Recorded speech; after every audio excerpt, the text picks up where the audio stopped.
pressure looks good. Doubling up. Roger roll, Atlantic. Water towers can fly! Yes! Ego Delta nominal. Fighting outside speed off. Bring in, speed off. Yikes. You bet. Concur. We don't need any more of these.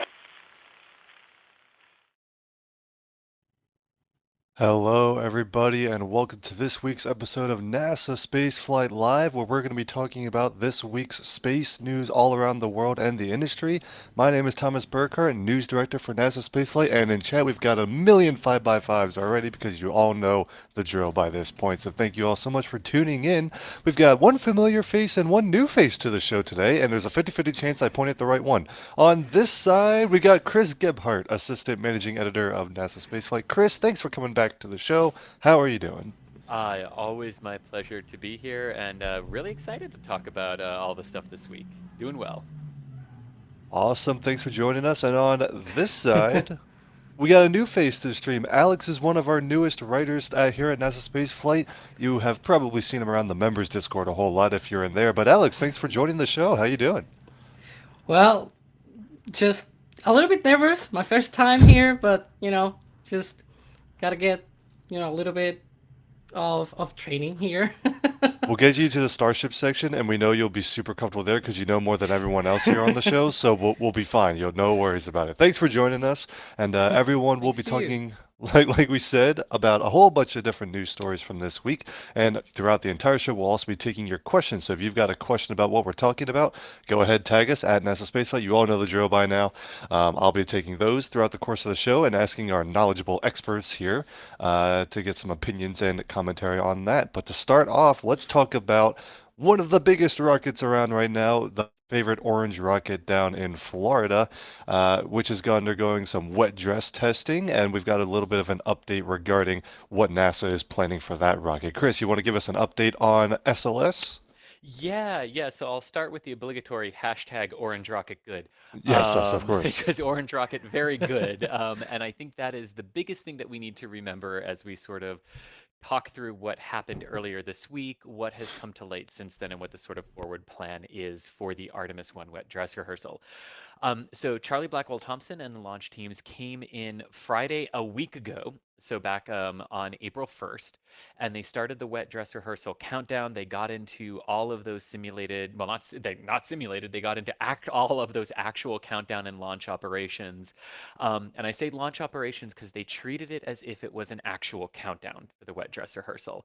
And they got through a whole bunch of things, including strongest ever lightning strikes on the 39B towers. Which they totally planned, obviously. Totally planned that, yes. I mean, gosh, the fact that Florida's weather threw literally everything but a hurricane at them was truly a great way for the teams to make sure that all the seals on the vehicle, like everything actually worked, protecting it the way it was supposed to. The lightning protection system, what are those three towers? What everyone loves to ask, did their job. That was the strongest lightning strike that Pad 39B has taken since those new towers were struck or were erected. So systems did great, but then we got to the first fueling attempt on Sunday, and they weren't actually able to fuel it because, for a variety of reasons, the final one being they weren't able to provide positive pressure to areas of the mobile launch platform from ground-based air fan pressurization systems. And actually both the primary and the secondary systems failed on that day, but they went back overnight, got them all ready, got back into good posture to be ready to support fueling.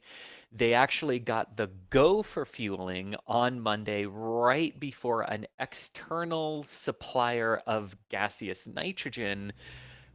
That supplier ended up having an issue off base. They're the supplier that services all of the spaceports, so it wasn't just NASA that was affected. SpaceX, ULA, Blue Origin, Firefly, all the ones that operate on the Cape were or would have been affected by this nitrogen supply shortage. So not NASA's fault, not Artemis or SLS's fault there. But after they got through that, they ended up having some initial temperature issues with the liquid oxygen. It was a little bit warmer as they went to pump it into the vehicle than what they needed to sort of prevent this anti-geysering, like a vortex type thing that can cause bubbles to form and can cause your liquid oxygen to bubble and go places that you don't want to. So you don't want geysers, you don't want this. So they had to stop to get that fueling procedure down to what it actually should be for SLS on the launch pad. This doesn't mean that the systems were built incorrectly. It doesn't mean that the procedures that were developed were wrong. Just something on the day was a little bit different, and they were able to work through that. And they actually got liquid oxygen loading into the core stage and venting from the core stage.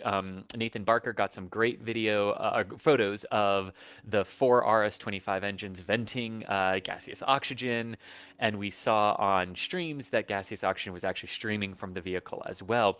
But then they ran into a hydrogen valve issue where a valve to vent the gaseous hydrogen from the core stage through the mobile launcher, a manual valve had been left closed that should have been opened, and that brought it to a stop on Monday. After that, we had Axiom, and oh boy, then we sort of came back after Axiom. And at first, NASA's very publicly was sort of saying, like, okay, we're still good for Monday, we're still good for Monday. But behind the scenes and some other things that we were hearing from sources were indicating that this was not the case. There was a problem with something on the interim cryogenic process from United Launch Alliance that did in fact bear out for what NASA ended up saying publicly yesterday and today, that there is a helium check valve issue on the RL-10 engine on the interim cryogenic propulsion stage, the ICPS. And basically what this means is they're going to end up doing a modified wet dress rehearsal no earlier than Thursday. And this modification is basically they're going to fully fuel the core stage with liquid hydrogen and liquid oxygen per the initial timeline and plans that they have. But they will not fully fuel the ICPS. In fact, they will do very, very limited fueling on the ICPS. And that's because this helium check valve actually is a valve that prevents helium from going where it's not supposed to go. So you use helium for different things, to condition an engine, to purge an engine, but you don't necessarily want helium injecting back up into your tanks upstream from where you're using it. And this is sort of that check valve that prevents the helium from going where it's not supposed to go. It's not working correctly, so they don't want to take that particular risk. They say they are very confident that they can fix it in the vehicle assembly building without having to destack the vehicle.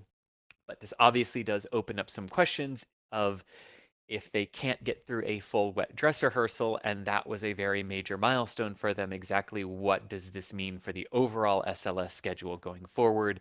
And very crucially, NASA has not said. There's been no indication in any of the things that they have written on their blog posts as to if they would or would not have to redo the wet dress rehearsal with the ICPS fully functioning. So this does obviously open up questions, but that's sort of the nuts and bolts of where we are with the wet dress campaign for SLS. And I would note too, not at all historically unprecedented for it to take multiple attempts to get through a wet dress rehearsal with a new vehicle.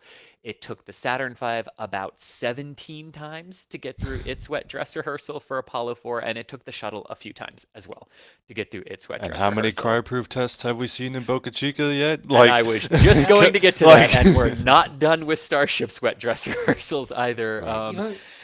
So, you know, not unexpected from a historical standpoint that it would be taking them some time to get through this. In fact, I have said this before, I would have been absolutely shocked if they got through it in 1 or 2 attempts and yeah, and didn't find anything. So the fact that they're finding things, fixing them, is actually good in this regard. Yeah, so that's where we're at, and of course we'll be watching this week for how that kind of modified test plays out. Stay tuned for live coverage of that here on the NASA Spaceflight channel, but the biggest question is kind of comes what happens after that. We're talking about the rocket rolling back to the vehicle assembly building, and they'll evaluate whether they need to replace that valve. Has there been any word on what would be involved to replace that valve? Would anything need to be destacked, or can they access it through the regular hatches that they have?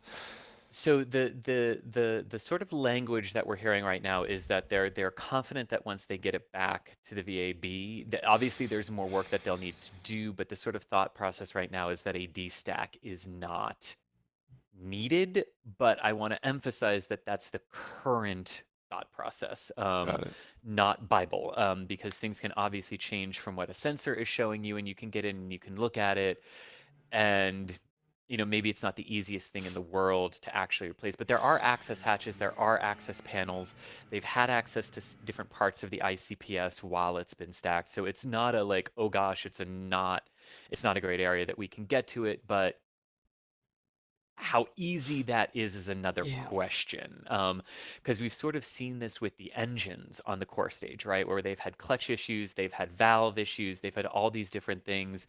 And, the main propulsion system isn't really designed to get in there and do a whole bunch of work in the aft of the vehicle, but they have found ways to get in there and do that work without having to pull engines out, which would obviously lengthen your overall schedule.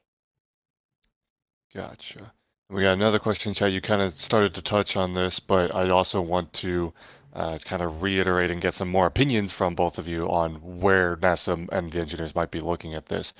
Talking about the lack of a full wet dress rehearsal using the ICPS, that upper stage that the SLS Block 1 vehicle has, would that require a full wet dress after the valve is evaluated and the rocket can roll back out?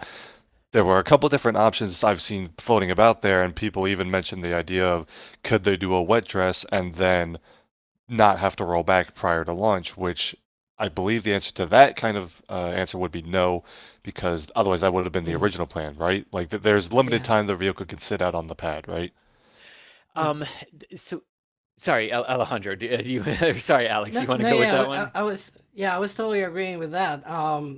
I think the question, like, I think that question that came in is probably the one that we all have right now. Like, what's NASA going to do if they do the partial wet dress rehearsal? Like, are they gonna just roll out and say, let's launch?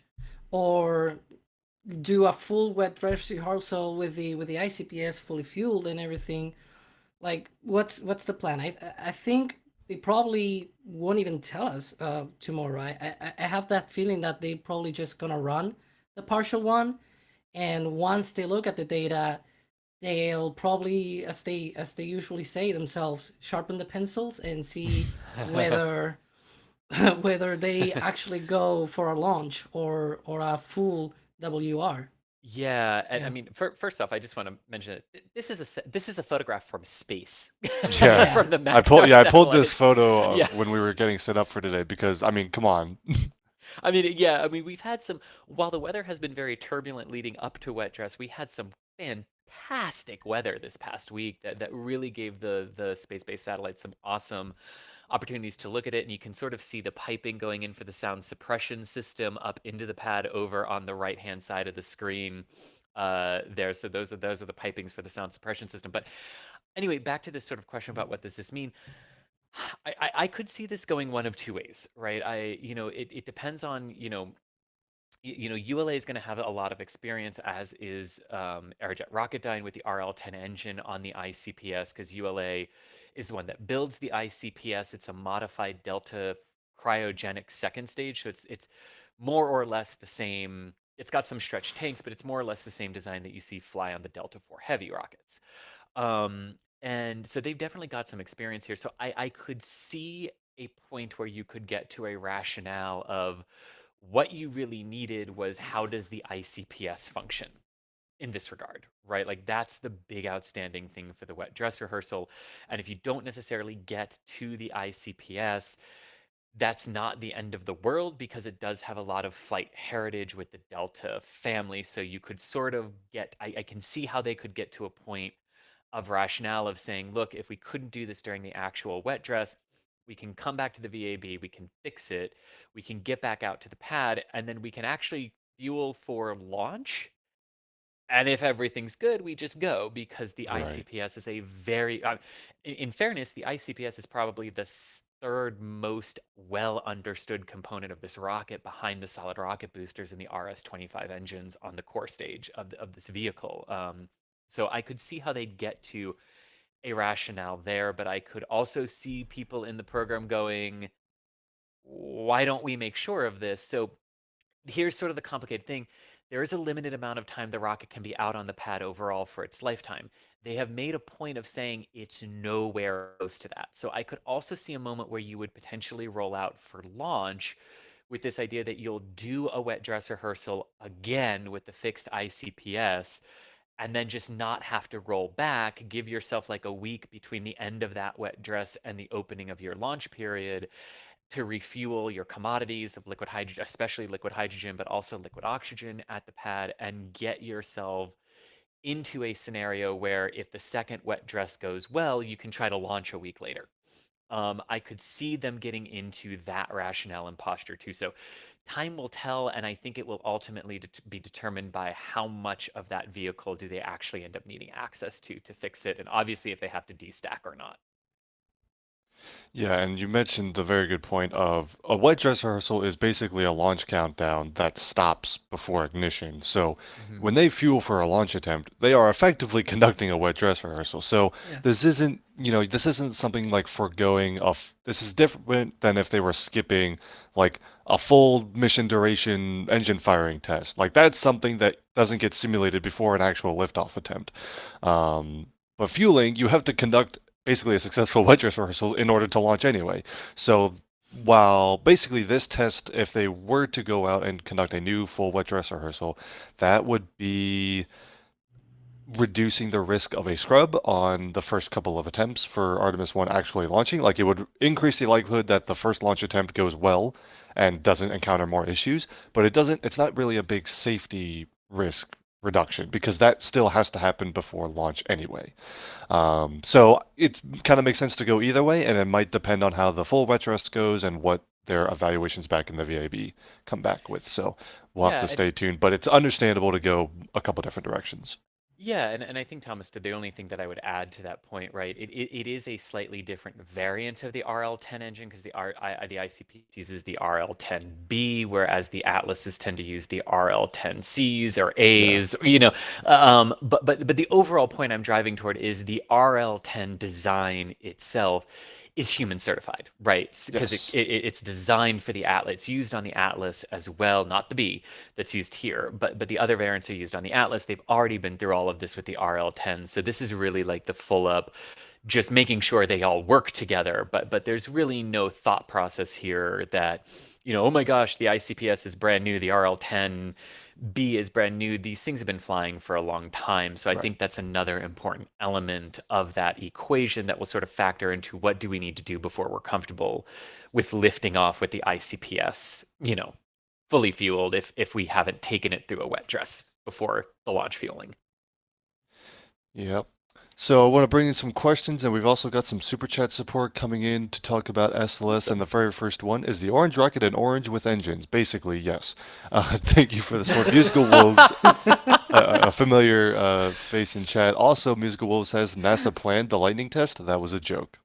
That was a joke. They can't actually do that. But thank you for the support there. Richard Smith says, "What's baseball? Is it liquid or solid fueled?" Okay, you've noticed the jersey. Let's go Mets. Not not a rocket though. My apologies. Modi Space Industries says Thomas Fan Club. Appreciate it as always.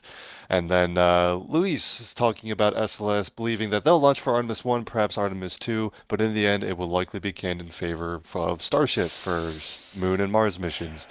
Would we like to delve into that discussion quickly? That's a whole can of worms there. It's a whole can of worms.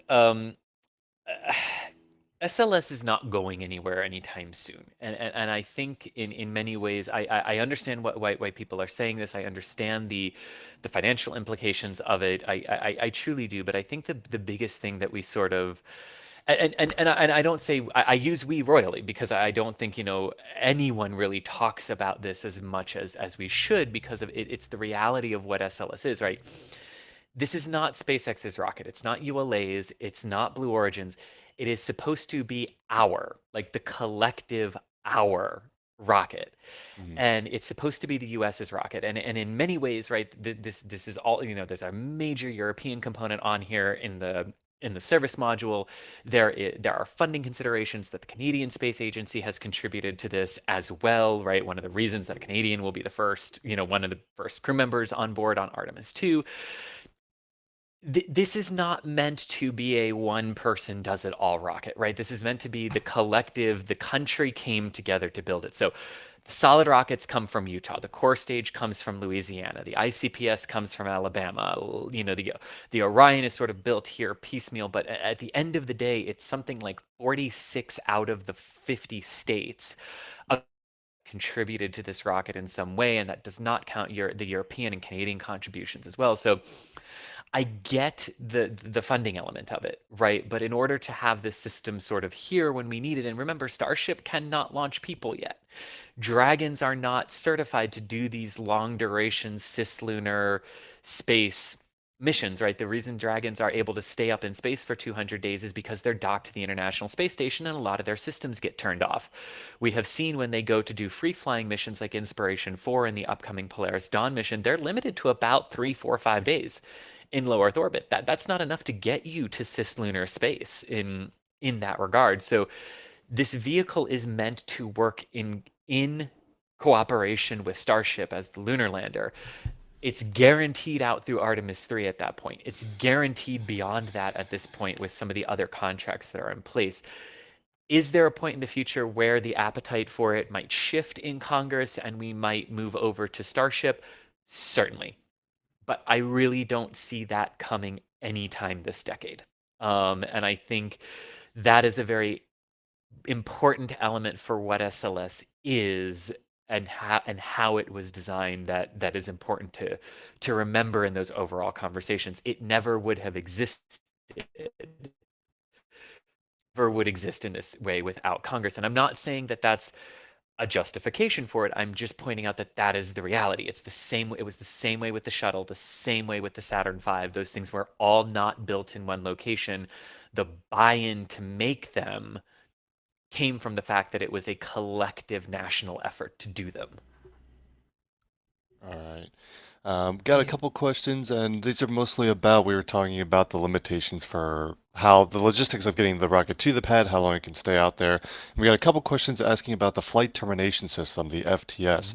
Isn't that a limiting factor to how long the rocket can stay between rollout and having to roll back, but only for launch? Yes. You want to talk about that, Chris? Yeah. Yes, and here's where my previous statement can be amended, but also to say, there's this wonderful thing called a waiver. So Right, let's yes. talk about it. Sharpen the pencils. Yeah, sharpen the pencils if you. Yeah, that's going to become. That's definitely. We need a shirt They that said says that sharpen literally. the. Oh yes. Yeah. Anyway, sorry. They I'll said figure that out. that Pauline, I know literal you're phrase. watching. So yeah. Yes. So let's talk about the flight termination system. So the flight termination system on the core stage and the solid rocket motors, right?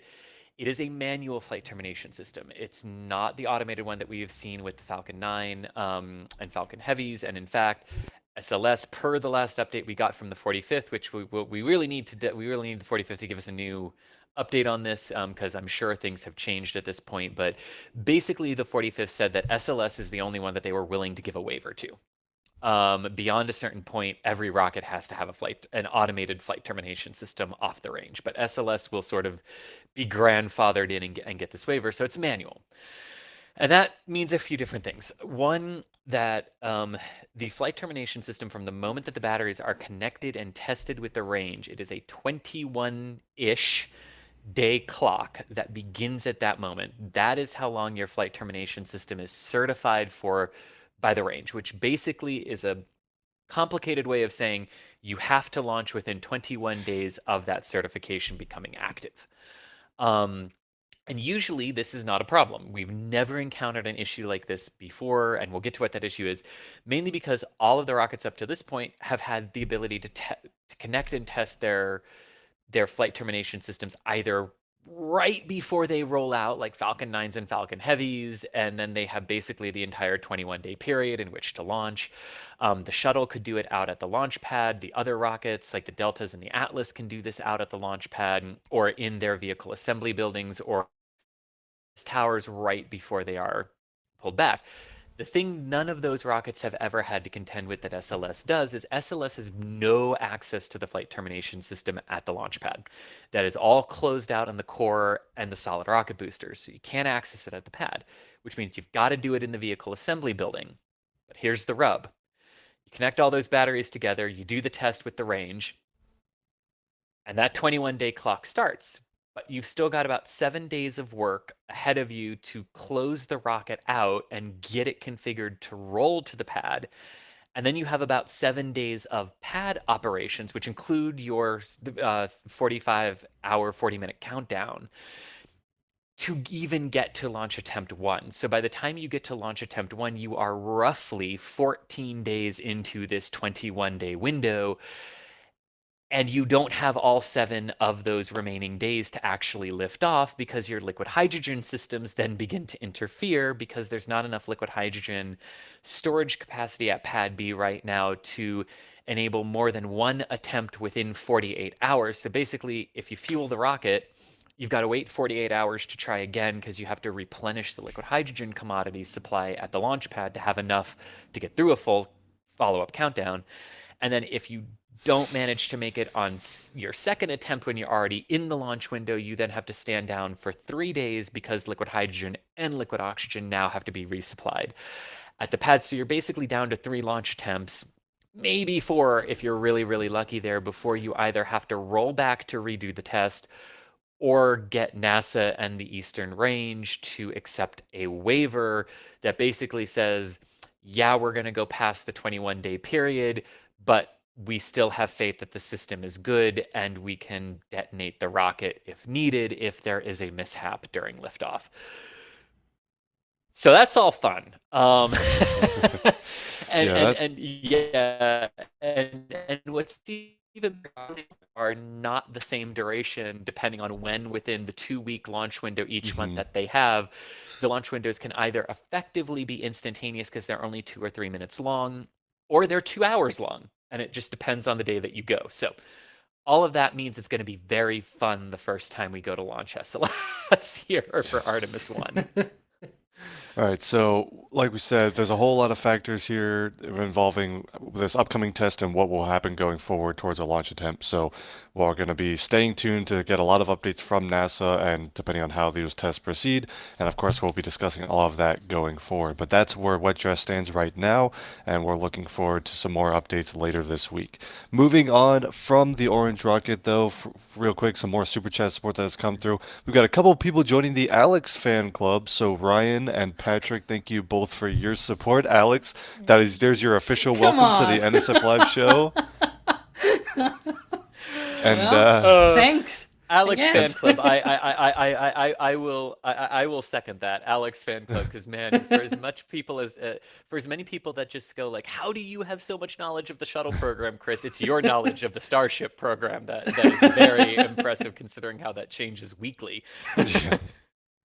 And one last Super Chat support here from Remy saying, after the collective Saturn V space shuttle SLS, would you expect there to be another collective rocket after SLS, or is this the last one? No, I think this is the last one. Yeah, I don't think so either. Technology has evolved too much, and I think it's also very important to note that Starship did not exist in anyone but Elon Musk's wildish dreams when SLS first came into the scene. Right. And that is also very important to remember, right? That how they're going to work together is at first a byproduct of, how they were each designed, how they each came to be, but also the fact that Starship is not certified to carry crew yet. And that is also a very important factor in how we get back to the lunar surface, right? It's not certified to launch and land crew, but it is going to be certified first to take them down to the lunar surface. Yep, gotcha. Yeah. All right, so moving on to our next story from this week, and this is probably the biggest commercial spaceflight deal in the history of the industry, and we want to talk about this a whole lot. Amazon has, with their Project Kuiper, which is their satellite internet constellation, has signed a launch deal for 83 launches. You didn't mishear me there. 83 launches at one go across 3 different rockets, and you see them here. They've signed 38 launches with United Launch Alliance's Vulcan rocket, 12 launches on New Glenn from Blue Origin with an option for an additional 15, as well as 18 launches on board Arianespace's Ariane 6 rocket. And that is in addition to 11 launches, excuse me, that they already had on contract 9 on Atlas V from ULA and 2 on ABL Space Systems RS-1 rocket. This is the entire deployment of the majority of the Kuiper constellation, which is coming up on a deadline to deploy half of their satellites by July of 2026, which kind of explains the we're going to give everyone launch contracts because whoever is ready first, we need you to get the satellites up there, basically. Of course, there is also the glaring missing launch provider in this deal, but not that anyone will be super surprised there. No This is SpaceX involvement in this I was project. going to say this is basically the everything but SpaceX starter kit here. Yes, Yeah. pretty much. As far as commercial space launch goes, pretty much. These are the biggest rockets, and you'll notice all three of these rockets you see on screen here have not flown yet, which is an interesting part of this equation, right? We're going But to they're talk about real. this. But they're right, but that none of these are far off concepts. These are all Yeah. up and coming next gen launch vehicles that are supposed to debut in the next year or two. Um, Yes. and we're going to talk about that. So let's start off with Vulcan, United Launch Alliance Vulcan. That's their next gen launcher, and it's following on the first deployment launches are going to be on Atlas V. The Atlas V was going to be flying in the 551 configuration, and I bring that up because we're going to talk about all the configs for these rockets, and there'll be a theme between all of them. So the heaviest version of Atlas V, though, with 5 solid rocket boosters, and that's going to be the first 9 deployment flights. There's also those 2 ABL launches, which are 1 satellite each, just launching prototype launches to kind of help them test things. If you remember, SpaceX launched those Tintin satellites, the prototype Starlink satellites. So this sounds like to be something similar with Amazon's plans with ABL.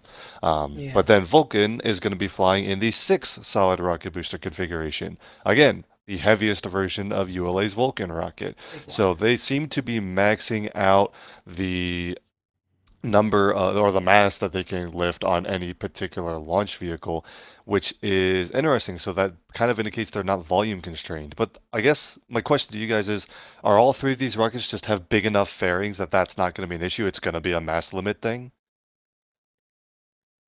It's hard to tell, I think, because I'm gonna recognize here that I don't really know a lot about the Kuiper satellites. I'm a little bit more on the competition side, Starlink.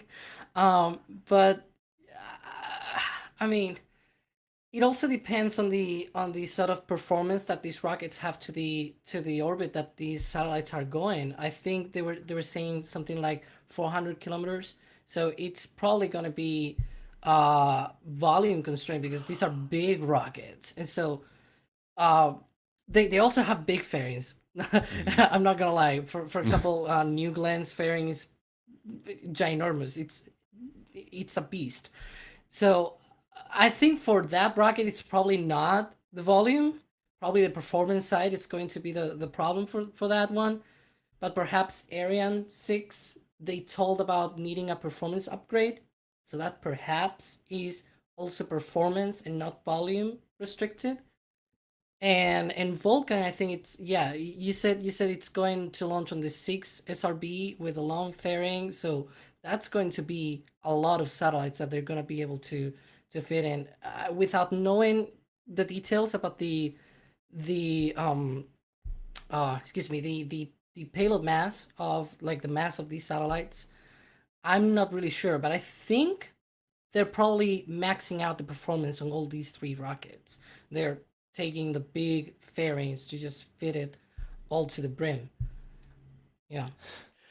Of course, one of the hardest things to know about that, right, is because we're talking about maxing them out, but there's not just the ability to cram them in from a mass perspective. There's the volume, right, of Yeah. how many of them can literally fit, and I think that's one of the interesting things. Without actually knowing what their final designs are going to be, right, it's kind of hard to quantify this, like you were talking about there, Alex, because I know one of the things with the Falcon 9s, right, was that, they sort of maxed out on the Falcon 9 from just a sheer mass standpoint of Right. recovering the rocket, but they could have actually crammed a couple more into the payload fairings. You just wouldn't have gotten the booster back at the end. But now we sort of have this, even as the Starlinks are evolving, it's starting to become Yeah. it's more of a mass perspective. But On the flip side of that, with the OneWeb satellites, because of the way they're designed, it's a volume in large Yeah. part for some of the OneWebs. So yeah, how that's all going to work is absolutely fascinating. I will sort of say this though to the Ariane 6 one, because talking with one of the representatives from Arianespace after this was announced, they did touch upon the advancements that are coming with the P120C solid rocket Hmm. motors and some other advancements that are coming to the Ariane 6, but I think it's very important to note that those upgrades were already in the works and Right. are not a Yeah. result of this contract. The upgraded P120C plus solid rocket motors were already in work and are actually headed for their final approval with the European Commission here this summer. And some of the some of the other tweaks to the upper stage. Yeah. Of this were already in work too, but will only help with this as well. But worth noting too that two of the flights that Arianespace did get for Ariane 6, so 16 of so two of the 18 of them will actually fly without those upgrades. So Yeah. upgrades aren't needed, but they do help in that regard. And that But ties into, we got some information about the number of satellites per launch, and the Ariane 6 number varies a little bit, which I wonder is mhm, the difference Yeah. between the two variants. yeah. Because in Ariane 6 they said 35 to 40 satellites per launch, so maybe it's 35 for those first two flights, and then it's 40 with the new boosters, or there might be some other variation in there.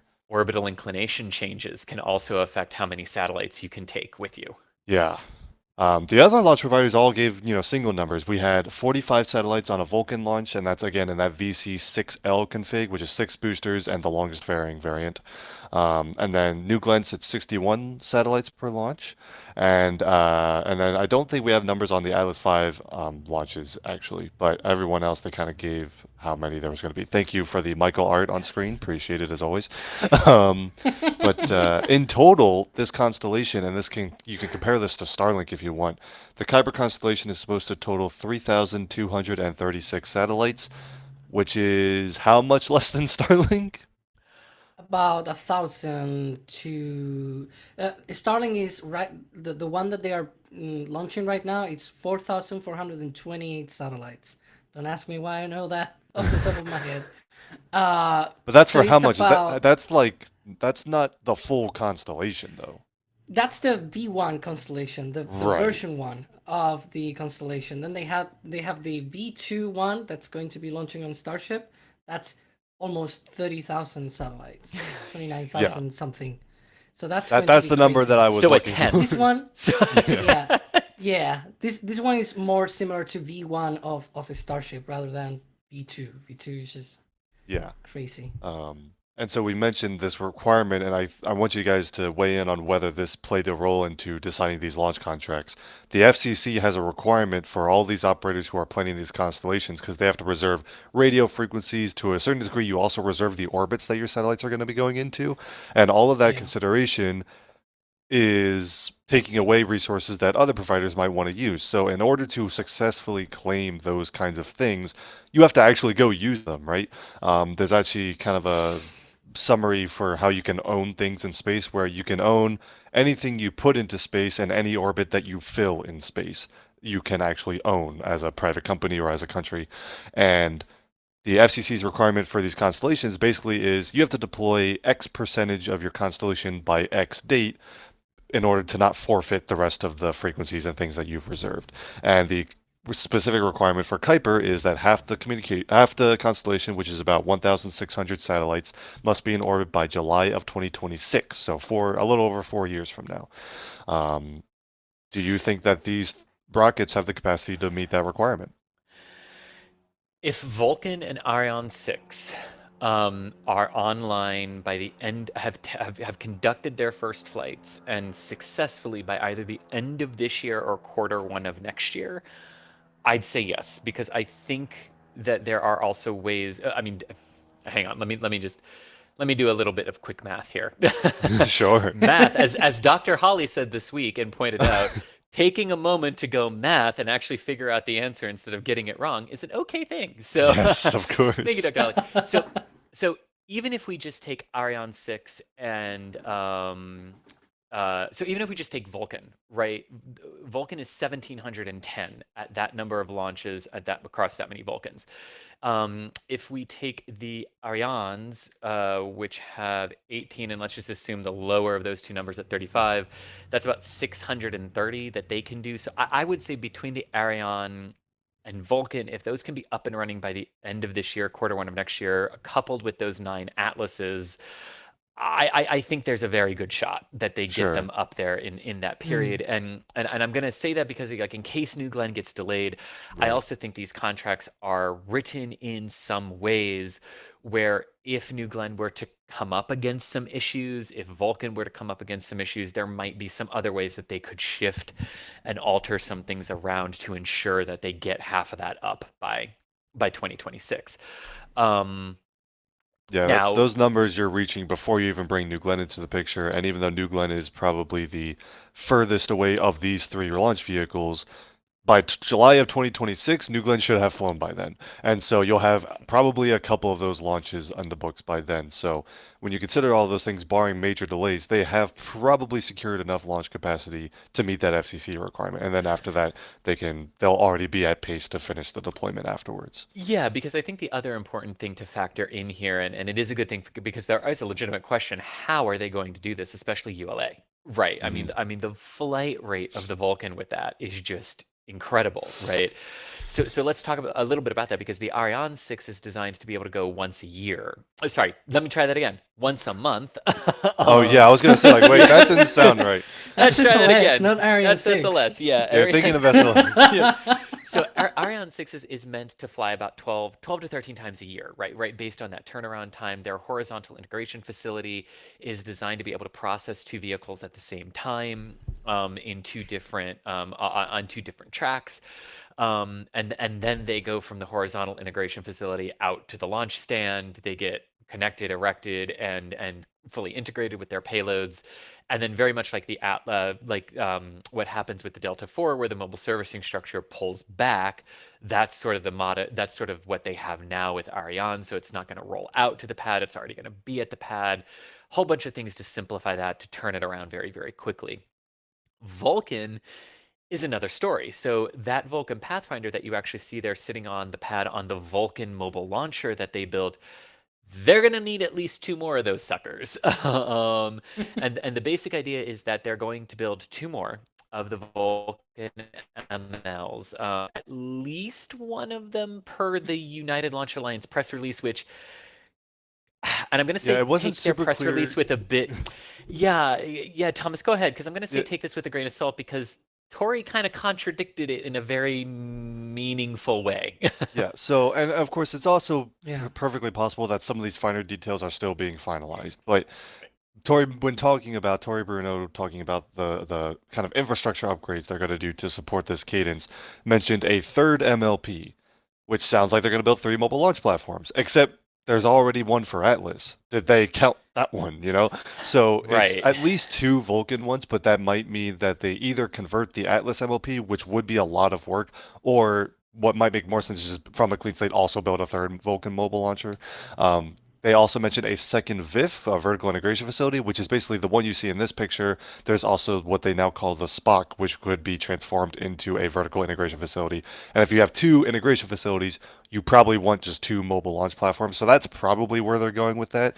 They also mentioned a Mm, barge to help them transport more yeah. boosters and centaurs and Hmm. all those things, in addition to the rocket ship that they already have. And that's Yeah. the boat, not a rocket ship. They just named the boat rocket ship. Anyway, um, all of those things considered, that gives them a little bit more capacity because they are aiming for about a once every 2 weeks launch cadence, which gets them about Mhm. 26 launches a year out of Vulcan, which is more than ULA has traditionally supported with the current rockets, but A also still lot more. significantly less than, Yeah. say, SpaceX, for example. So it's an Mhm. interesting target that they've made, but it sounds like that's what they're planning to support both Kuiper and then all their other customers. And then, of Another course, thing. go ahead, Oh, Alex. No, go, yeah. go, No, go. I was just saying that another thing that Tori Bruno talked about on, I think it was on Twitter, talking about smart reuse. That with Yes, of this now they course. are actually going to be going forward with that, so that they are able basically fulfill that rapid cadence of launches, because they have these launches, but also they have many others for other customers like the government, or Sierra Space for Dream Chaser and all of that. So and like they haven't done this rapid cadence with one single rocket and one single pad, I don't think ever, because they had a peak once in a year. I think it was like 2009 or something like that, where they had like 18 launches, but that was like with six different rockets. Delta 2, Delta 4 medium, Delta 4 heavy, Atlas, you name it, and they had like four different pads, and so that obviously is going to be a challenge for them, but they seem to be putting, doing the work ahead so that they are able to commit to that schedule. So yeah.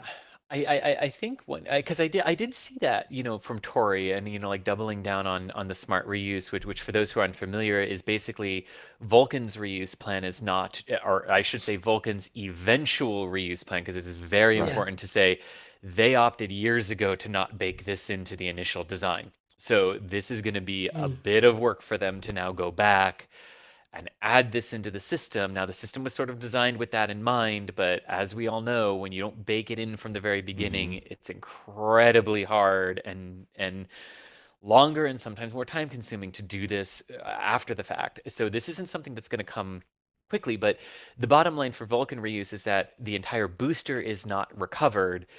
The engine section detaches from the bottom of Vulcan, and then you basically grab the engine section as it's descending under parachute with a helicopter and bring the engine section back and reuse the engine section. So that's what they're talking about with smart reuse, but Yeah. that is years away at this point. And I don't honestly know how much of a help that's going to be for these Kuiper missions, because of how far away it is.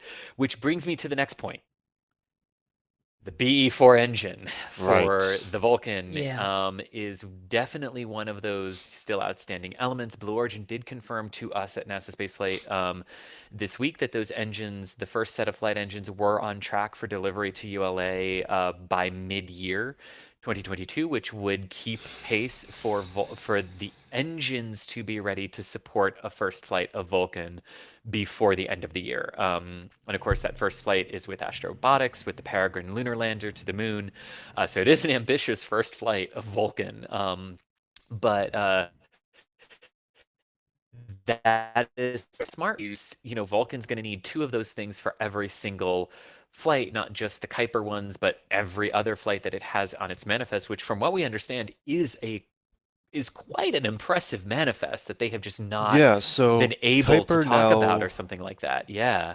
Yeah, Kuiper now makes up about half of the Vulcan manifest overall, and the other half is consistent of probably several missions that we don't quite know about yet, but the ones we do know include the first flight to the moon on a CLPS mission, and then they have the contract with Dream Chaser to launch those cargo missions to the Mhm. International Space Station, so that's a recurring flight that Vulcan will conduct, and then they also have a set of Department of Defense missions for the National Security Space Launch Program.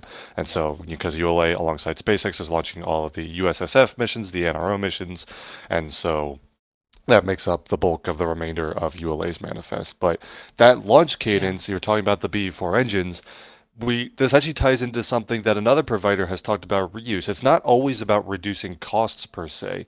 Rocket Lab CEO Peter Beck mentioned when they started to bring in reuse Yeah. to the Electron program, it's while the cost benefits are there and useful, the bigger benefit is sometimes just eliminating manufacturing time. If Hmm. you already are recovering the engines, you don't have to wait for the next ones. And so this this contract for the Kuiper constellation might be a driver to bring smart reuse in sooner because Yeah. it will reduce wait time on that limiting factor of first stage engines. Yep. And that added capital that is gained from, I Yes. mean, let's just talk about that. 38 Yeah. just to ULA alone on top of the 9 that were already signed with the Atlas. Yep. That is an incredible influx of cash and capital here that Ching. can yeah, that can really help to enable some of these things. And of course, Yeah. not actually knowing what the contract, And of course, nobody really talks about what the total contracts were to each Of course. provider, and that's a very standard thing among the industry. So that is For not a slight. commercial things. We get those Right, details exactly. for NASA missions, but that's different. Exactly. So I don't want that to read as a slight against any of these companies. That is fairly standard for commercial missions that you don't reveal the price tag of this. But we also know that ULA made reference in their press release for this that the contracts that they signed were not just for the actual launches of the missions themselves, but included a whole bunch of stuff for infrastructure development, another mobile launcher. But infrastructure and other elements can also mean smart reuse in this regard. So like it's possible that Yeah. that they thought about this and how they need to accelerate this and wrapped them into the okay, here's what we can bid, but here's why we have to bid this amount.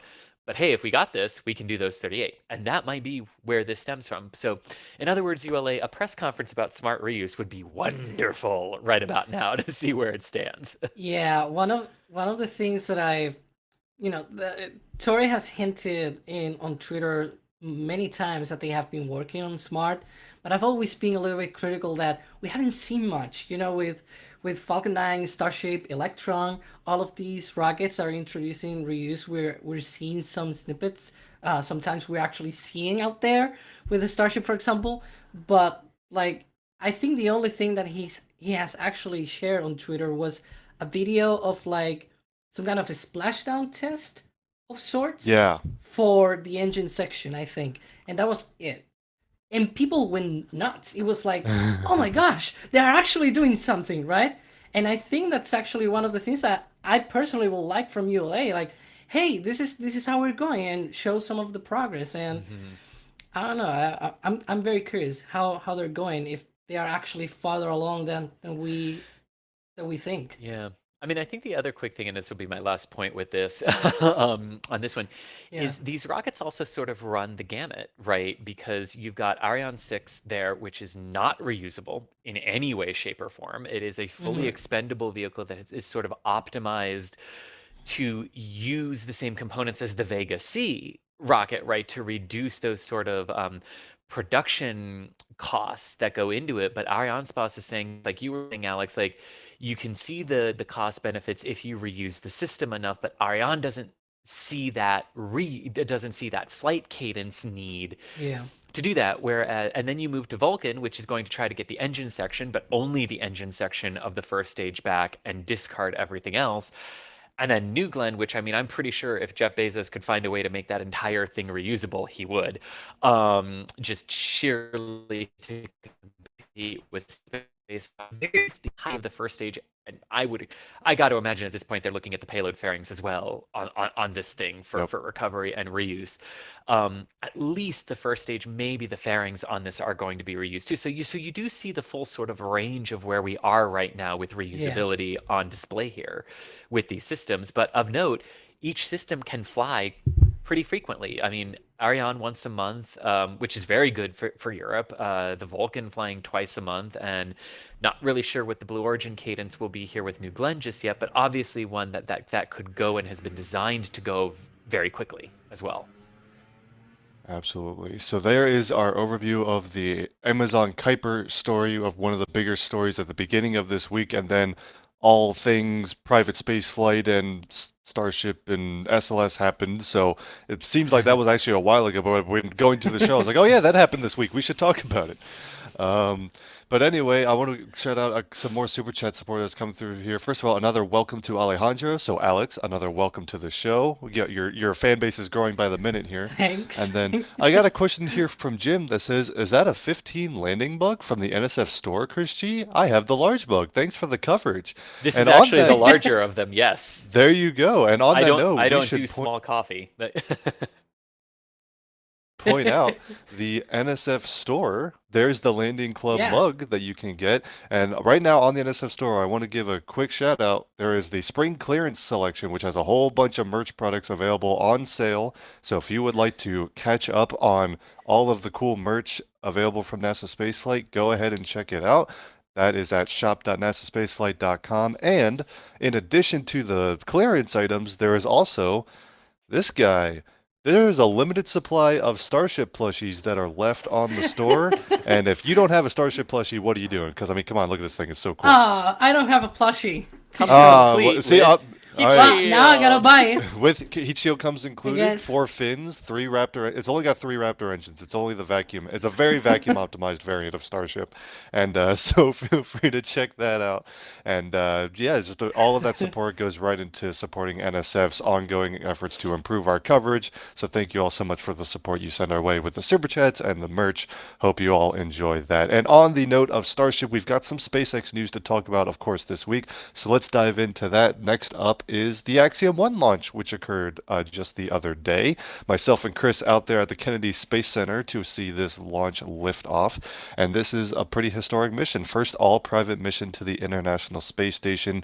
Just a brief recap. We've got 4 astronauts on board. Commander was Michael Lopez Alegria, or Michael LA, as he likes to be named, which was a veteran of 3 shuttle missions and a Soyuz mission, including commanding the International Space Station. So he is a seasoned astronaut now flying for Axiom Space. Actually, is he one of the first astronauts to fly on 3 different crew vehicles? He is not the first. So John Young did it. Yeah, that was the first one. Yeah, and then we had a whole slew right when the Dragon program began. Like Suichi Noguchi became one Yeah. from Shuttle Soyuz and Suichi Noguchi. Dragon, and then someone else. Man, I'm blanking on who else has done it. It's been another one of the NASA crew flights up to the station that someone else has done Yeah. it. As well across 3 different vehicles. So it's becoming a lot more common as we're still in the early part of the Dragon era and we're still sort of flying out. I hate to say it that way, but flying out some of the people who went on the Right, yeah. shuttle. And of course, the Axiom 2 flight, Peggy Whitson will do it again. Oh, of course. Oh, As yeah. someone who flew across all 3 of them. So this is actually becoming far more common now. So Yeah. so Michael LA commanding the mission, and then the 3 other passengers are also actually paid to be on the flight as private citizens, and paying to go up on the station for a little over a week. They'll be stocked to the station for about 8 months, Jesus, 8 days. They'd love that. That'd be yes. a very long duration mission. 8 days to privately conduct scientific research on the station, as well as some STEM outreach activities and things like that. But they're all focusing on some various areas of research. Chris, do you want to give us a brief overview of that mission? Yeah. So in essence, this is a scientific research flight, and we need to make this very clear. This is Yeah. not a tourist flight. Yeah. These people are not going for a joyride. They are going for 8 packed days of scientific research on the station, 25 scientific investigations. Larry Connor, representing the United States, is doing a lot of experiments with the Cleveland Clinic, how the body ages in space, utilizing the sort of rapid way that cells can divide and undergo mitosis in that way, which can help you very quickly understand changes that are going on in microgravity. He's looking at that with direct applications to how that can aid treatments or therapeutics for age-related diseases here on Earth. There's also a cancer experiment that he is working with as well. Mark Pathy from Canada is working with the Montreal Children's Research Hospital on different types of audiovisual impairments and looking at different therapeutics and treatments that would that we could help change and enhance for the treatment of those issues here on Earth. He is also doing a bunch of geophysical experiments as well, using the ISS as a resource for photographing, trying to see how we can use Earth, space-based photography of Earth to better understand what crop yields we might be expecting from different areas of the country. Specifically, this experiment is looking directly at the Great Lakes watershed region and how farming and native cultures are interacting with one another. So that's very fascinating. And then Etan Stibbe, or Etan, from Israel, is looking at a whole wide range of things for the Israeli Department of Science, the Israeli Ministry of Science and Technology, as well as the Israeli Defense Ministry. Of note, he is the first Israeli to visit the International Space Station and live and work there, and the second Israeli in space. And it is worth noting that while most of his experiments come through and for the Israeli government, he is specifically working with all of that is funneling through the Ramon Foundation, which is named after Ilyan Ramon and his wife. Ilyan was the first Israeli in space. He flew aboard the shuttle Columbia and the STS-107 mission, losing his life on February 1st, 2003 with his crew members. But in particular, Etan named the mission Arakia, is how I was told it was pronounced. Arakia, which means sky. And that word actually comes from a portion of the diary that Ilyan wrote in space in January of 2003. And that diary actually survived the breakup of Columbia and was recovered in Texas. So nice connections there to the past. But that, in brief, is an overview of the mission. But I would be remiss if I did not point out they're also testing holoportation. So if you're a fan of the transporter, get ready, because that's something they're looking at here.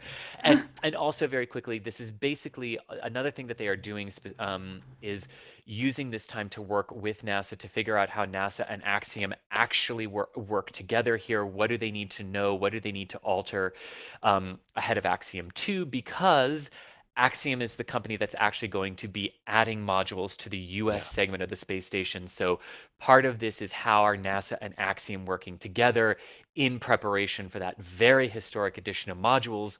And I say historic, not just to say it, because those modules are what we will then detach from the ISS in 2030 to have no gap in low Earth orbit space station access when it is time to retire the ISS.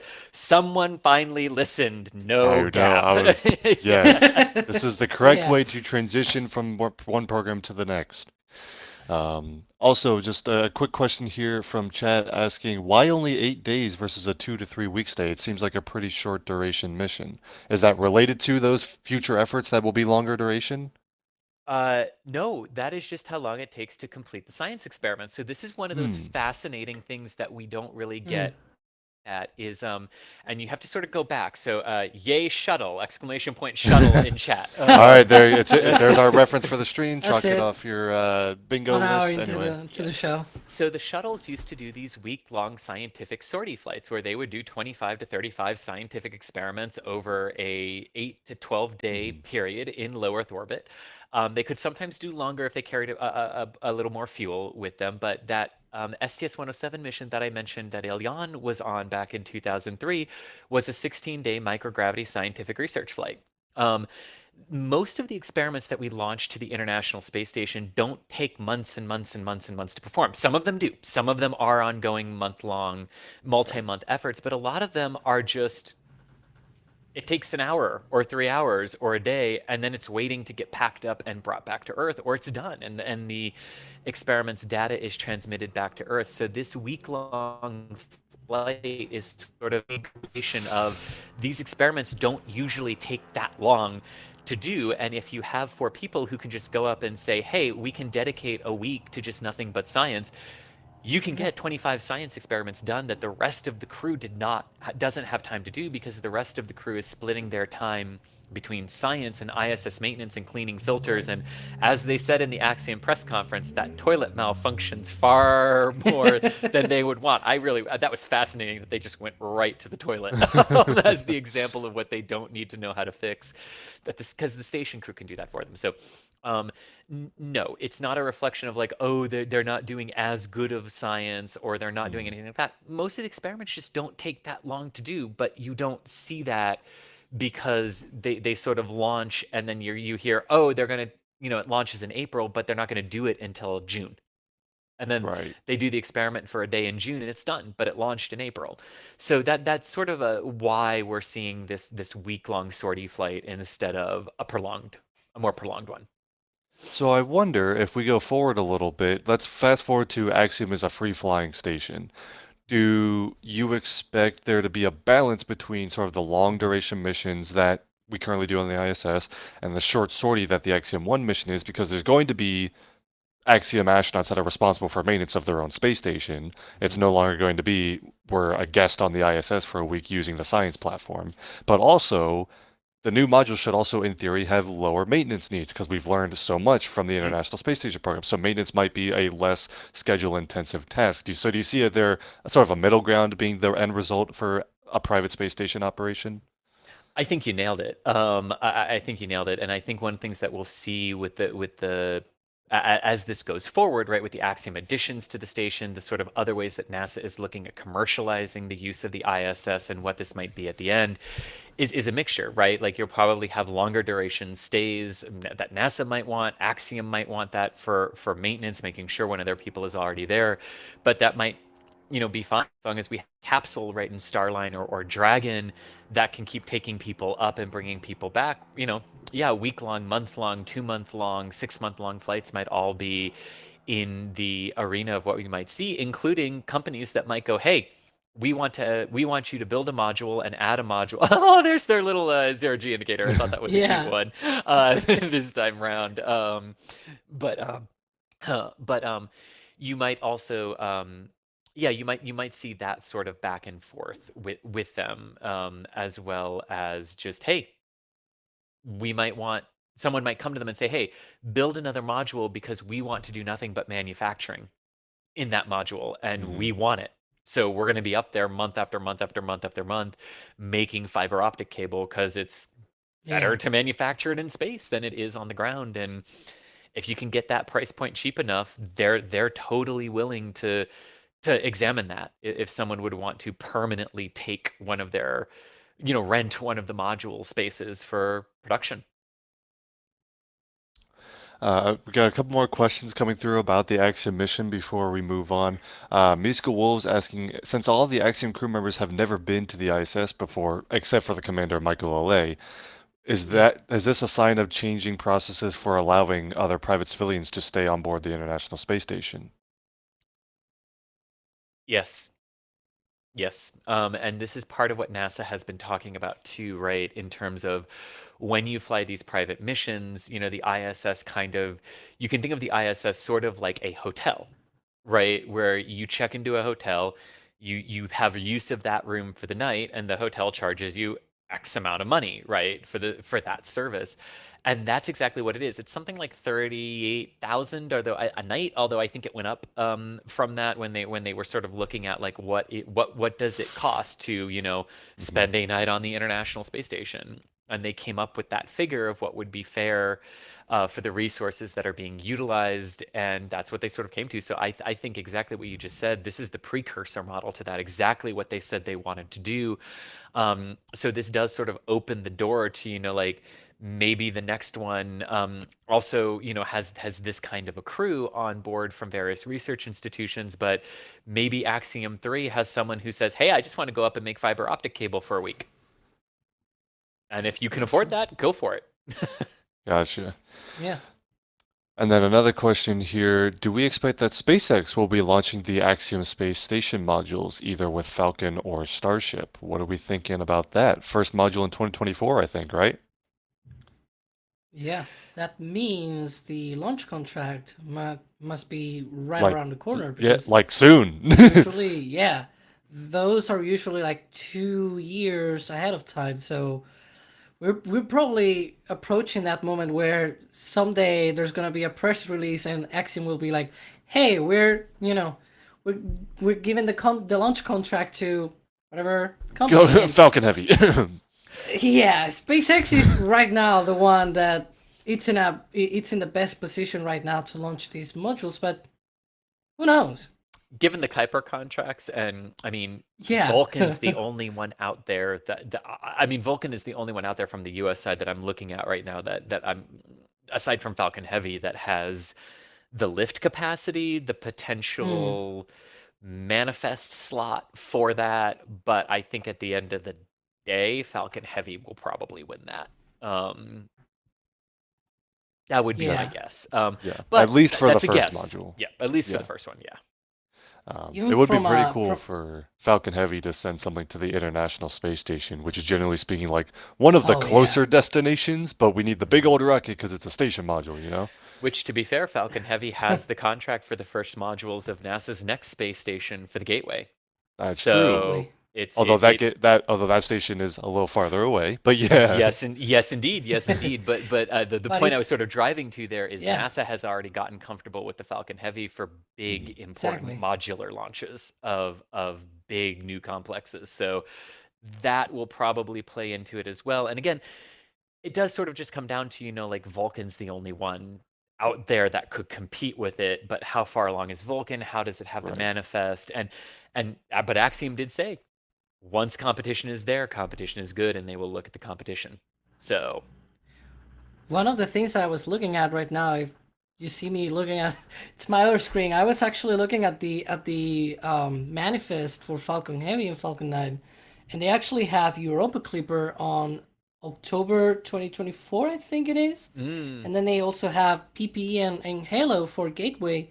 It's currently November 2024, so it's going to be October and November. And this one, Michael Saffredini said about a month ago, they talk about probably potentially September 2024 for the first module, and 6 months later, around March, April of 2025, will be the second module.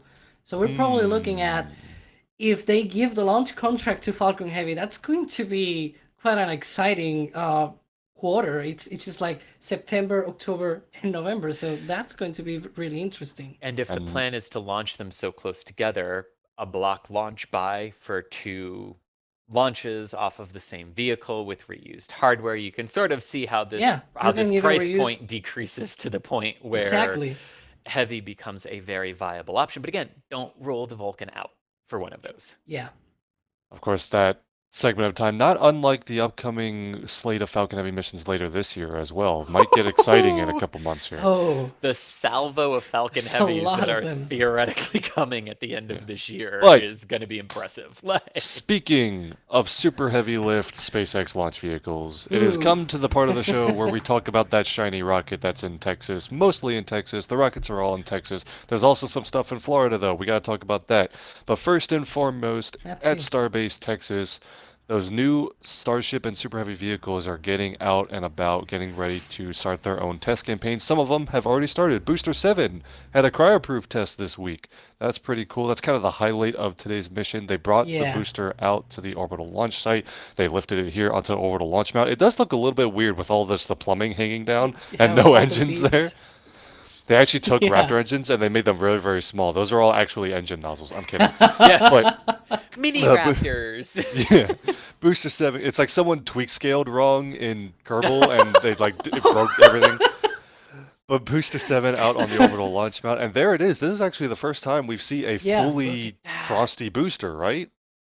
Indeed. It was, and it really sort of gave us, I mean, it really sort of gives you a very instantaneous understanding of where the tanks are in those areas, right? And how the structure of the vehicles actually are when they're assembled, because you can see, like, originally the frost line leaves this big gap in the middle and you think inner stage, it doesn't have an inner stage. Nope. So then you sort of change over time, and you could get that idea of where the common bulkhead is between the methane and the oxygen tanks.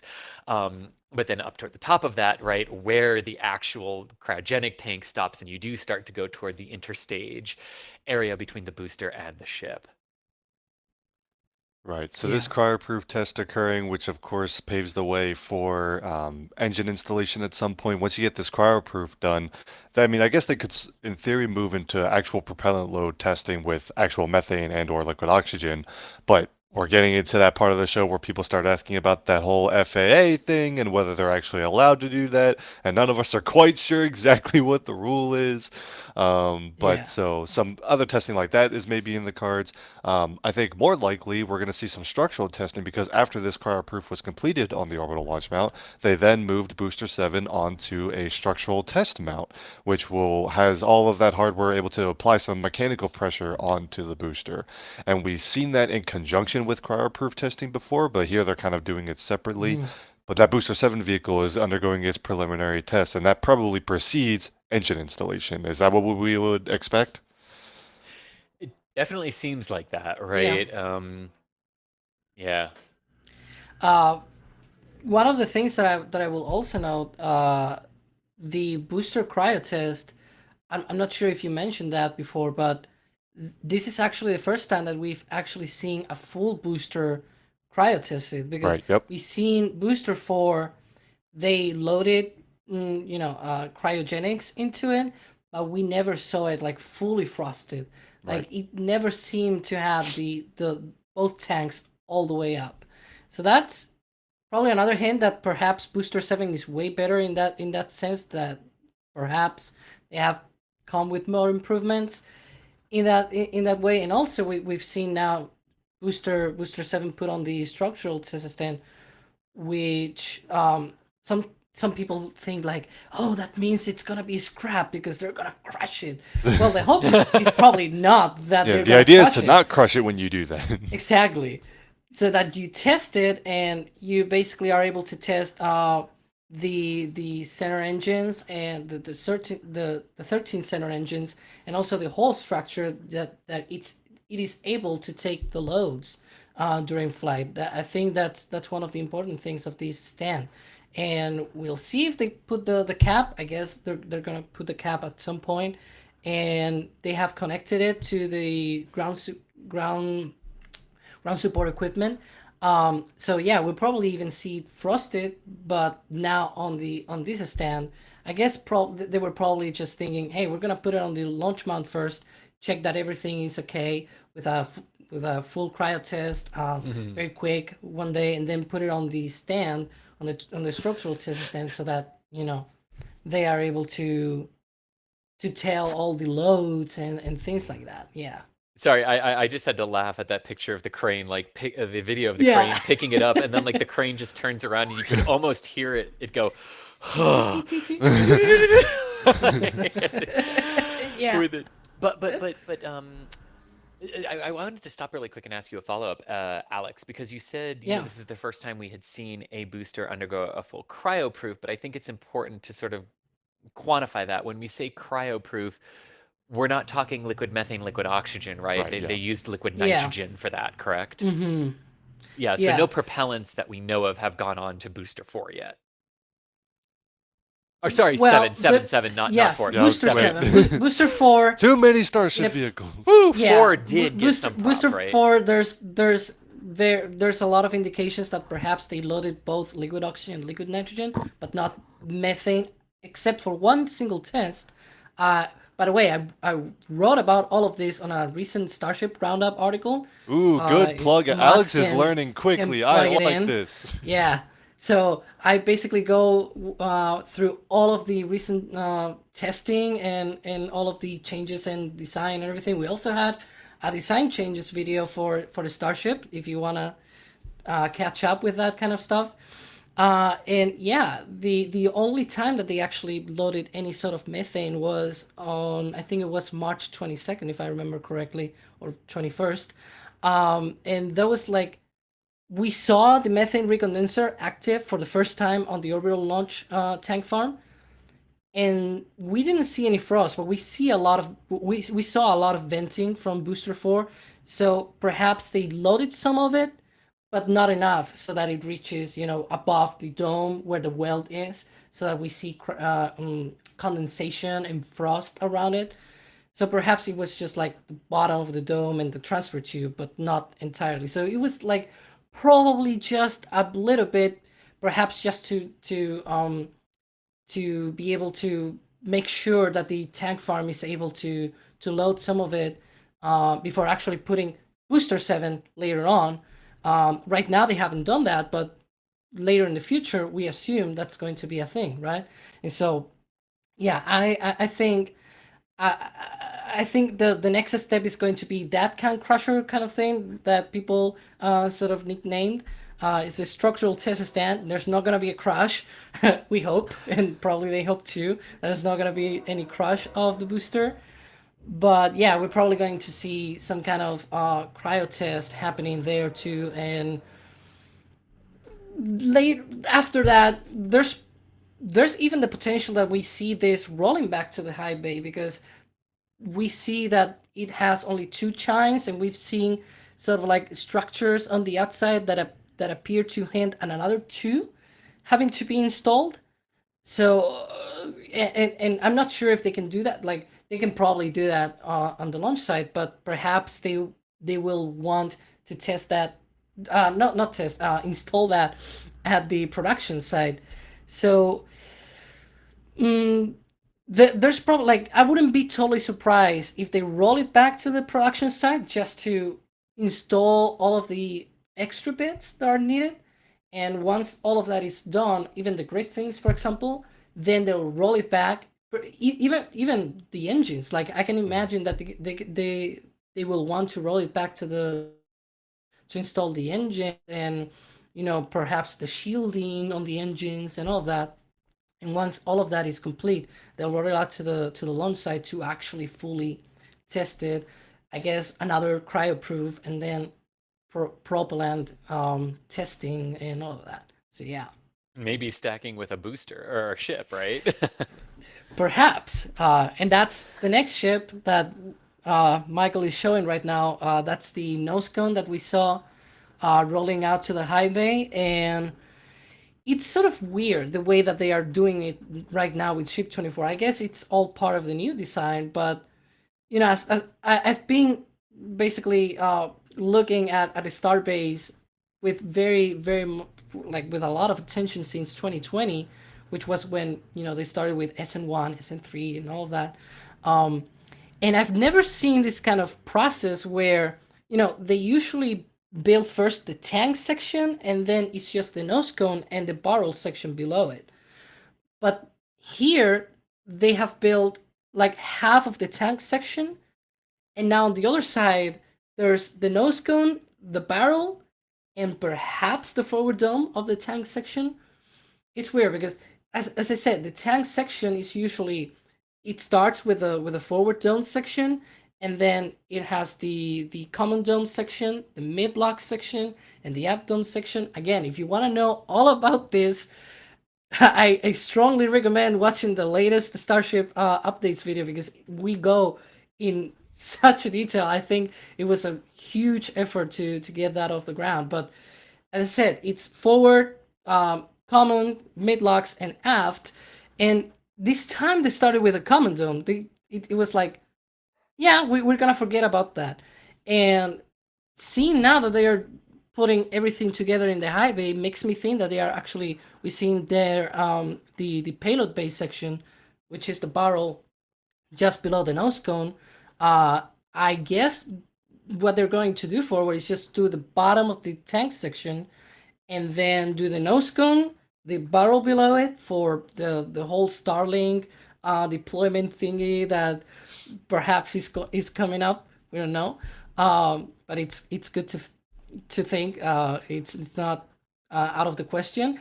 And then probably the forward dome will come because it perhaps because it's like a dome, so that's sort of like the bottom of the payload bay, so to speak. And yeah, that's probably going to be one section and then the other section, and then both get combined on the high bay. And now that they have the new high bay, the white bay as we call it, they perhaps can do all of the booster stack in there and then just use the high bay for ships, for example.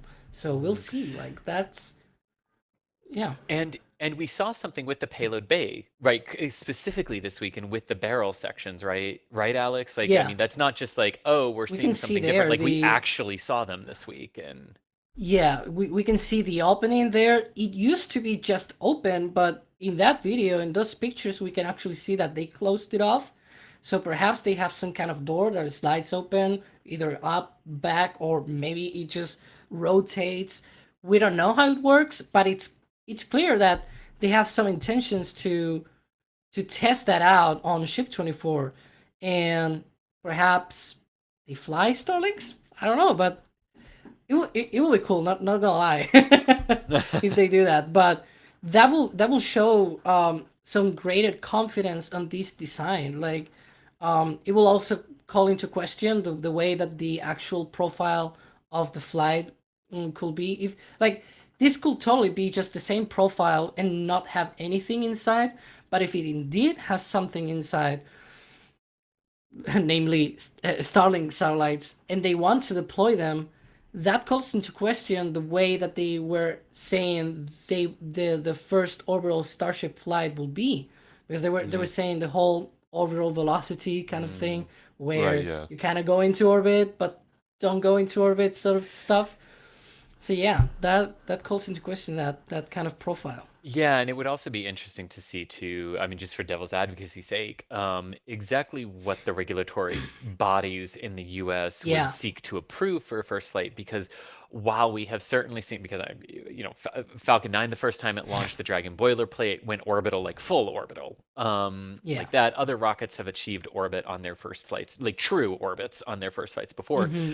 The sort of trick here is that this thing is made from a bunch of material that can largely survive atmospheric re-entry even without a heat Yeah. shield. Right, so it's a little bit different. That's actually their purpose. Yep, To survive exactly. re-entry.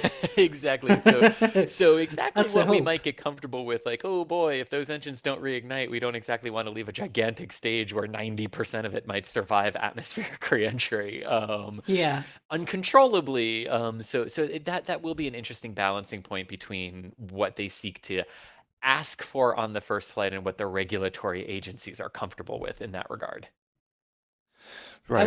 I will say too that Ship 24 seems to be using the thrust vents, and Elon excuse me, Elon also talk about Raptor 2 being more reliable, so perhaps that plays into that kind of question where, well, if the vehicle is now they are more comfortable with the design, perhaps they can go that step beyond that and say, okay, it's cool if we put it on orbit, but perhaps like they have 6 engines, right? So they must be thinking, okay, look, we have 6 engines.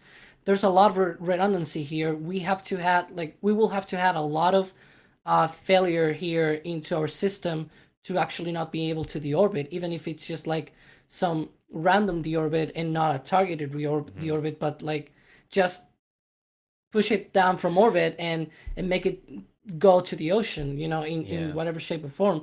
And perhaps even those vents in an emergency situation, sort of like I'm just here just obviously totally guessing, but it's speculating. Wild speculation banner.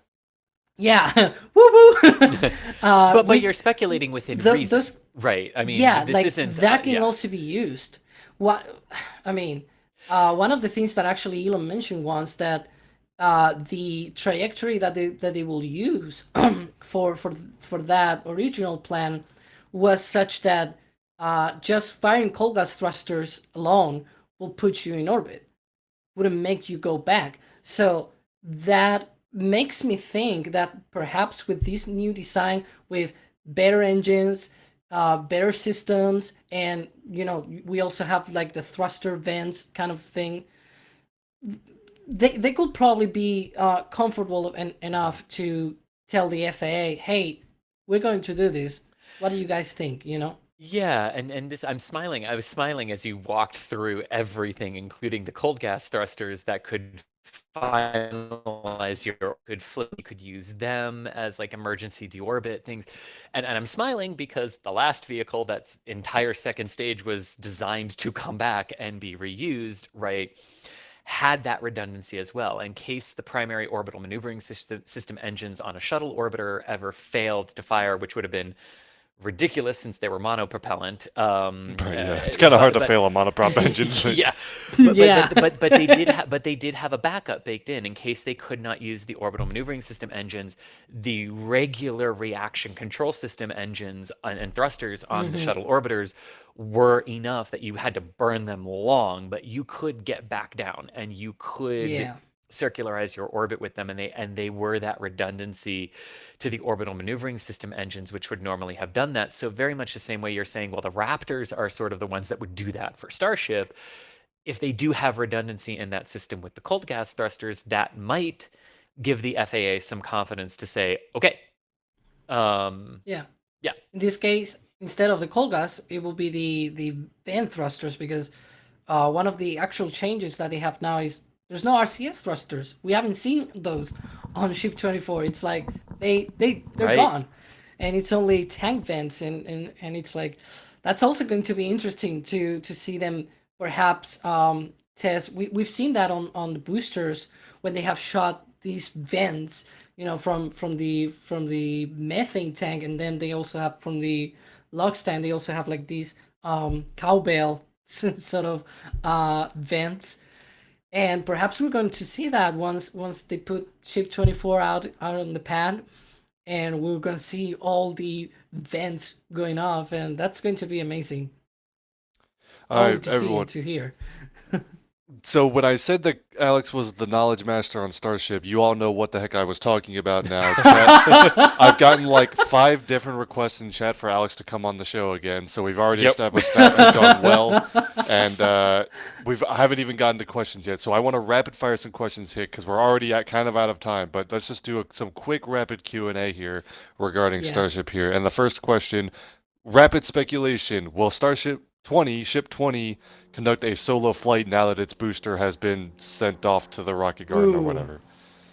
I would like to see that, but who knows? I think we can all agree we'd like to see that, but will it happen? Oh yeah. It will also need some paperwork to be done. Like, it's not paperwork free. It's like they will need a launch license for that. They will need perhaps I don't think they will need like a separate environmental review of sorts. I think they Right. can probably do that within the one that they are working right now. Mm-hmm. But at least a launch license, they will need a new one for that. But hey, they could probably have it if they have problems with the environmental review. Perhaps they could have it faster than the Sure. the environmental review for orbital flights. But we'll see.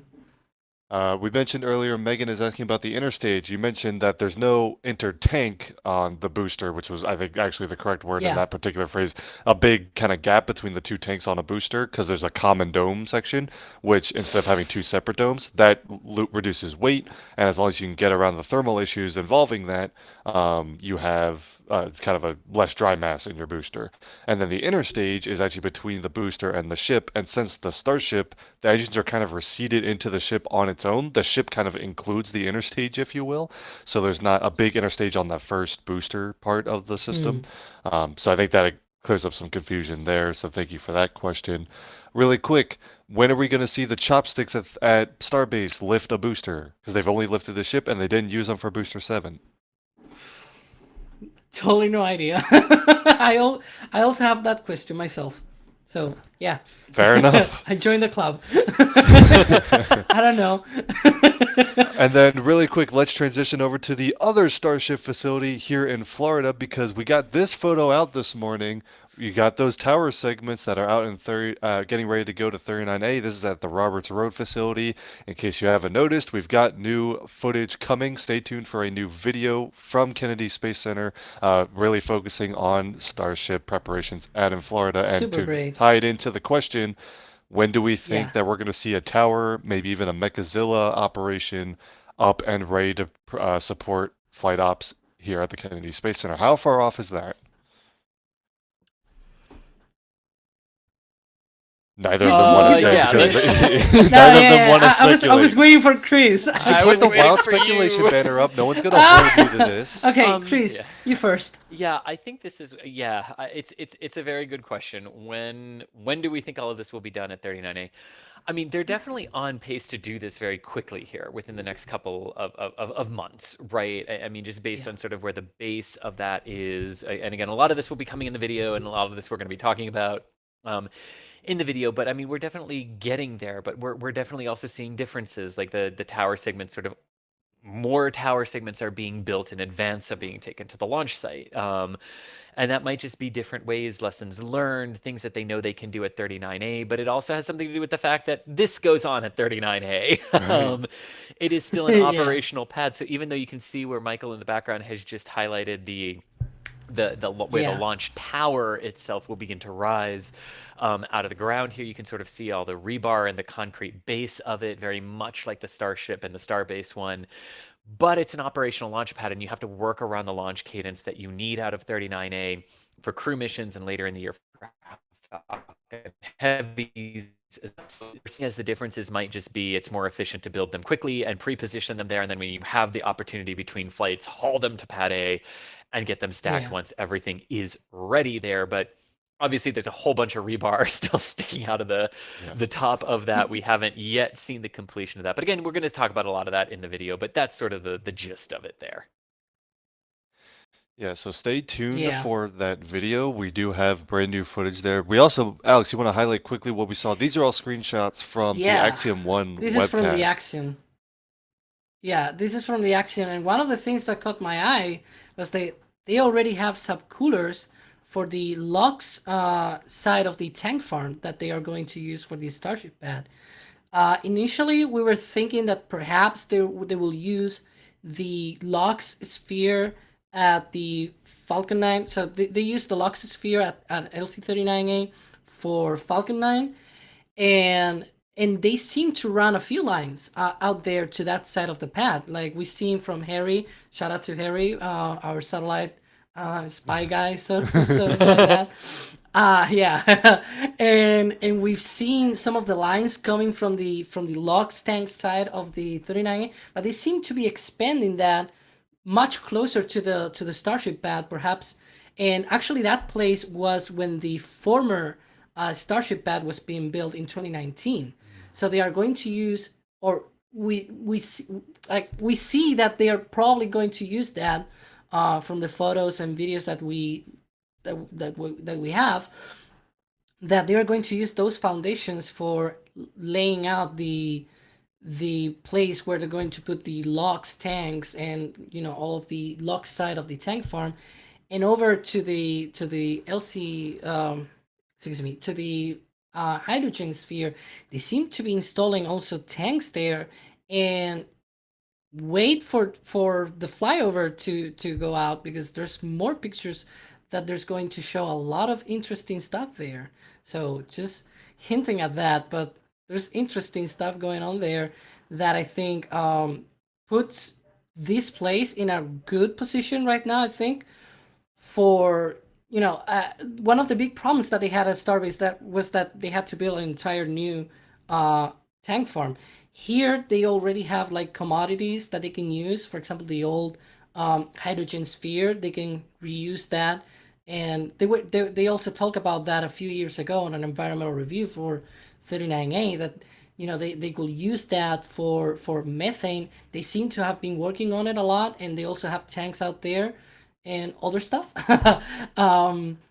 So yeah, and then they also have on the other side, they seem to be using part of the commodities for LOX. So that's one of the advantages that they're having here at 39A, which is they can concentrate more on the tower and launch mount sections, and not really put a lot of attention on the tank farm, even though, yeah, it's still like they still have to make it. But they can reuse a lot of the commodities that they already have from both Falcon shuttle and going all the way back to the heritage of this place that is 39A. Yeah, one of the things that I would like to point out from the picture at Roberts Road, we're seeing a lot of new tower sections being built, but we also see another row of like footings for the tower sections to go up. So it kind of makes you think that perhaps they're going to build every single level, and then they're just going to roll it out. Like one day there's just going to be another one, and another one. Like perhaps not literally, but there's probably going to be, in very short time, maybe one or two at the same time even, going out to the pad, and then they're going to build more and do that. They certainly seem to be doing everything at the same time here, unlike the Starbase, where they first built the legs for the launch mount. They had the table somewhere else and things like that.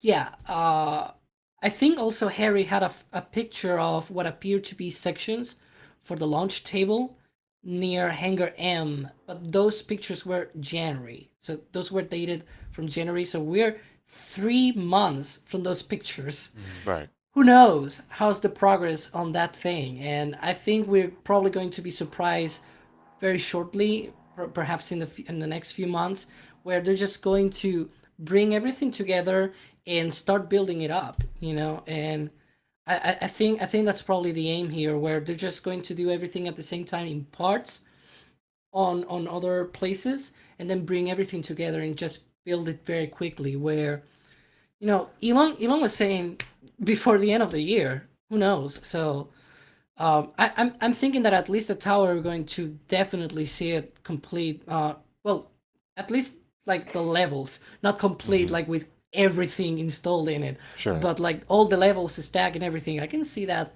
by fall of this year. I wouldn't be surprised. Yeah. So really quick, all these photos and videos are going to be coming, like we said, in a new video flying over the Kennedy Space Exactly. Center and around the area. And I do want to give a big thank you to the YouTube members that have joined NASA Spaceflight, because that support has been a huge part of making those videos happen specifically, along with all of the other investments that NSF makes to help improve and bring better coverage. So if you are not a YouTube member and you want to check it out, there's a whole lot of very cool benefits you get for various levels. You get custom emoji in chat from any level. If you go Capcom level or higher, you also get access to the Discord server where you can hang out with other members as well as the NSF team themselves. That's a very cool place. You can share your cursed Kerbal Space Program concoctions. That's a big part of that server. Also, you get early previews of photos and videos from different events all around, including Starship stuff. So if you are interested in supporting the team that way, highly recommend the membership program. I also want to give a big thank you to everyone who has already joined the member program, because those higher level people really provide a whole lot of support and allow us to do what we do.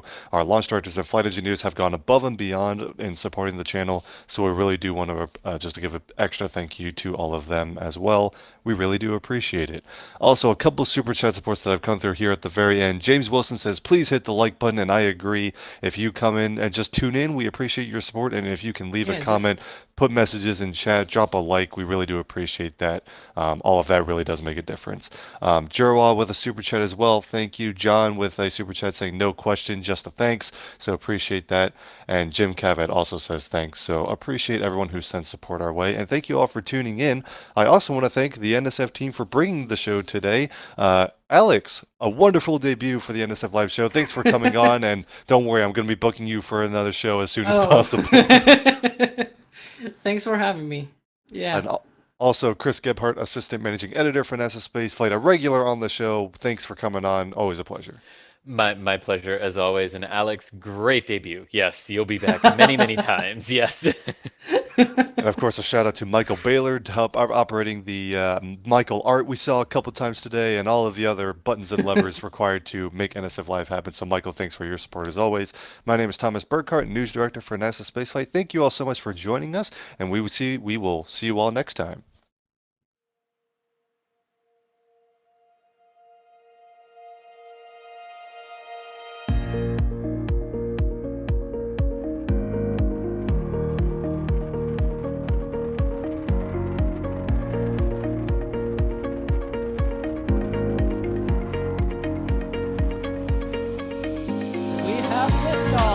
Propulsion continues to be normal. RCP pressure looks good. Following up. Roger, roll, Atlantic. Water towers can fly! Yes! Tango Delta nominal. Flight down, feed off. Bring in, feed off. Yikes. You bet. Concur. We don't need any more of these.